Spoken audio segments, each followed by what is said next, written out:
It's April 20th, the year 2069. I've been in this bunker for over 40 years now. As you can see from my rather large grey beard, to showcase a lot of time has passed. You see, I believe myself to be the only sole survivor of the great Ghilliemaster crew hunt. Throughout my time on GTA Online, I have witnessed many crew hunts, but none were as toxic and ruthless as this. Wait, you want to hear the story of the great hunt, of how the world ended? Well, considering the only person I've been able to talk to was that guy in the corner for all these years, I suppose I could tell you my tale. But quick, sit down and put this on. You don't want to be caught without it on by the moderator. What that creature will do to you is a far worse fate than death. Come on, put it on, quickly. You comfortable? You ready? Good. Here is the story of how a fairy destroyed Ghilliemaster's fan crew.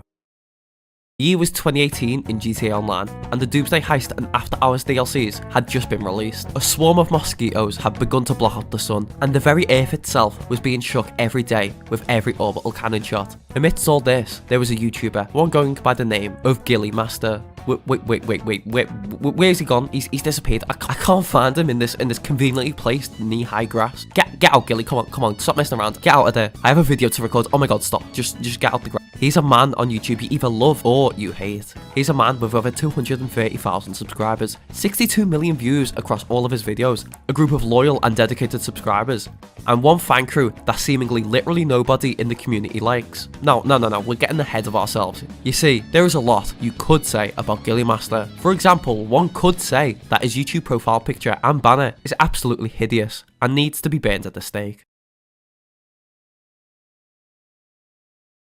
Yeah, they could say that, and they'd be right. Right, sit down, Mr. Master. I have a thumbnail to create for this video, and your ugly profile picture isn't going anywhere near my channel. Here, I've made this new one, but before you can use it, I demand 3 things. 1, give me a pair of your finest socks. 2, create a video saying just how much you love the professional. Don't deny it. I've seen the way you look at him. And 3, unban me from your Discord server. I literally did nothing wrong. I swear to God. But let's get back onto the topic at hand. And conveniently enough, the story starts with this Discord server. Let's roll it back to 2018. Ghilliemaster, after beginning to see significant success on his YouTube channel, created a fan crew in which he could play with subs and fans during his streams. And to better communicate with these members, the Ghilliemaster community Discord server was created. What a lovely little Discord server. I sure hope nothing bad happens to it. Now, as with any Discord server, there had to have been moderators employed to keep order and enforce rules. Remember guys, no posting memes in the general section. One of these mods appointed was a fairy by the name of Suzuki. This person was, they were just simply lovely. I mean, in all their time as moderator on this server, I have to admit, they were impartial, unbiased. They were absolutely fair. Yeah, I can't keep this up. Suzuki was an absolute degenerate. But we're getting ahead of ourselves. But keep Suzuki in mind for later. It'll be important. Now, we need to talk about the crew itself. You see, the crew was supposed to follow in the footsteps of its leader's content. They originally had strongly adopted Ghilliemaster's anti-tryhard mindset, i.e. not using cheap tactics like the orbital cannon and easy way outing, and not using overpowered vehicles like the Oppressor Mark II. Now, in theory, no, not that one, oh god, no, not that. In theory, Ghilliemaster's crew should have been a friendly crew. Like many others, where players who played like a griefer or were toxic to the crew members or other players would have been kicked from the crew, to be punished for breaking the rules.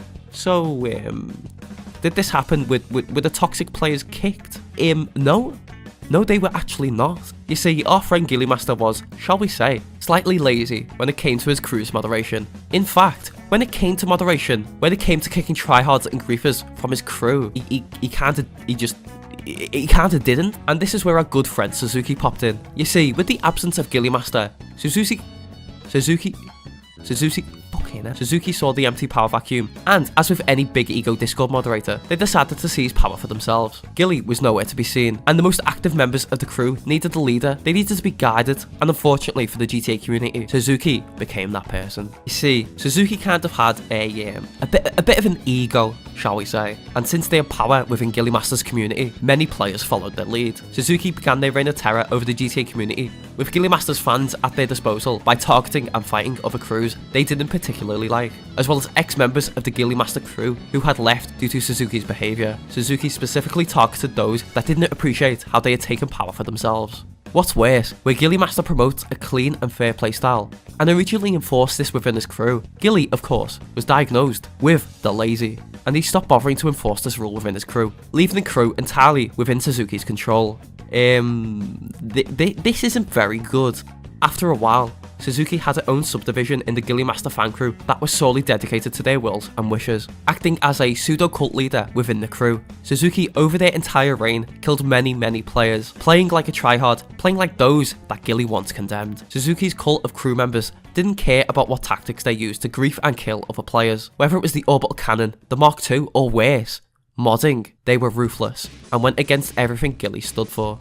And this kind of annoyed the rest of the GTA Online player base. You see, a group of players consisting of the remaining clean players in the Ghilliemaster Discord and the larger PvP community formed a splinter group, a resistance if you will, and began calling out Ghilliemaster to take back control of his crew, stating that he had a duty to moderate the growing toxic player base within his crew, saying that Ghillie was meant to be a YouTuber that promoted clean PvP. Having players take control of his crew and playing dirty was against everything Ghillie was meant to stand for, and that he should do something about it. So, did Ghillie do anything about Suzuki's reign of terror in the end? Did he decide to put a stop to the toxicity, to the griefing, to the tryhard subdivision growing within his fan crew?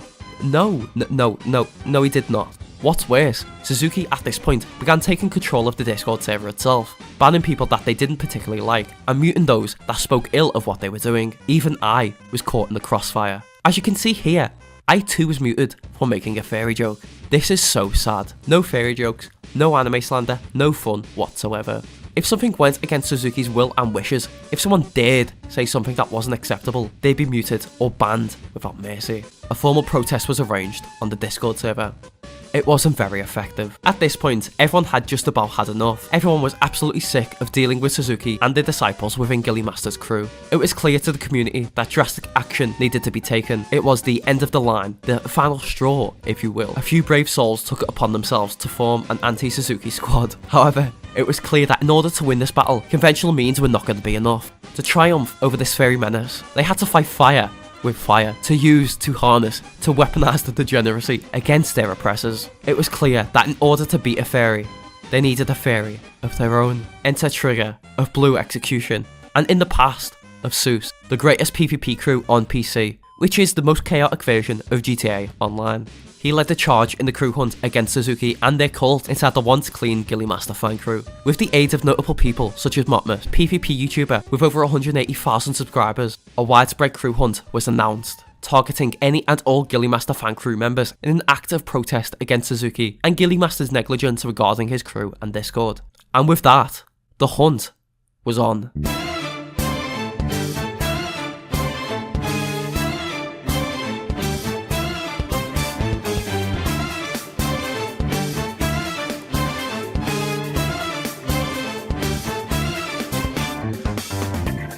The hunt went on day by day, week by week, month by month. Countless members of Ghilliemaster's fan crew, both guilty and innocent, both aligned with Suzuki and not, were killed, all in protest of Ghillie's negligence. Members of Suzuki's cult were slaughtered in the trill quint bill fartillions. Not a single one was spared. Many of Suzuki's cult tried to fight back using dirty PvP tactics and mods, yet they stood no chance against Trigger's paws of destruction. The hunt grew to the point that even Ghillie, the laziest man alive, had to take his AirPods out and address the controversy in an attempt to stop the hunt against his crew. After this, Ghillie decided to take a more hands-off approach, if that was even possible, and left the crew to their own devices. Which, unfortunately, of course, meant Suzuki was now in absolute control of Ghilliemaster's fan crew, given Ghillie wanted nothing to do with it. It had seemed that all hope was lost, that Suzuki, that cursed demonic fuck, had finally gotten what they wanted all along: absolute control and power. This really was a big ego boost moment. But of course, the anti-Suzuki squad weren't going to take this defeat lying down. After Ghillie's video, they ramped up their crew hunt and began destroying Ghilliemaster's crew even more. The fighting reached levels never seen before, and Ghilliemaster's crew began to buckle. The members realised that staying in the crew was a death trap, and began leaving and quitting the crew in droves. Suzuki's power was beginning to wane, and after all the fighting, after all the drama, after all the conflict, Suzuki couldn't handle the pressure. The crew, after being targeted and its members being killed for months, was finally shut down by Ghilliemaster. After Suzuki's reign of terror on the Discord, it too died off and its members stopped being active in there. Suzuki, in the end, had lost everything. For what does an egotistical Discord and crew moderator with a god complex do without their Discord and crew? Like a fish without water, a bird without its wings, an awesome Y without a goodnight kiss on FaceTime from his online gamer girlfriend. Suzuki left the GTA Online community for good not long after. Now, I just want to talk about the morality, for lack of a better term, surrounding this entire war. Suzuki was most definitely an absolute tumor on the GTA Online community, and Ghilliemaster should have stepped in to put a stop to their reign of terror. Ghilliemaster enabled Suzuki to have the position of power in the community they had through his community, and given Suzuki was abusing that power that Ghillie had given to them, it should have been up to him to put a stop to it. Suzuki was causing harm to the community because of the power Ghillie had given. It was his responsibility to end it. However, one thing you may be also thinking, that you may not agree with the Lems the anti-Suzuki squad, Trigger and Motmus and the others went to in protest of Ghillie's negligence and Suzuki's actions. A lot of innocent players were most definitely caught in the crossfire for sure. But in my opinion, when it came to what happened and how the crew hunt was used to stop Suzuki, it was justified, given if Suzuki was permitted to continue with what they were doing, real actual harm could have been caused to people. Suzuki was doxing and DDoSing people who disagree with them, and given Ghillie didn't seem to care what was happening within his own community, without the crew hunt, I don't think Suzuki would have been stopped. You may not agree with the methods, but you can't disagree with its effectiveness. And in the end, it was all for a greater cause, stopping a tyrannical fairy from destroying the GTA community. But now you may be asking, what's going on with Ghilliemaster's crew nowadays? Well, things are definitely a lot calmer now. Ghillie's taken a more slightly active role in moderating his crew, and as of yet, no tyrannical Discord mods have been appointed to. Finally, a sort of peace is settling over Ghilliemaster's crew after literal years of conflict, and all thanks to the collective gathering of the player base, who united together and ended a reign of tyranny to prevent Ghilliemaster's fan crew from being destroyed. Thanks for watching everyone, and goodbye.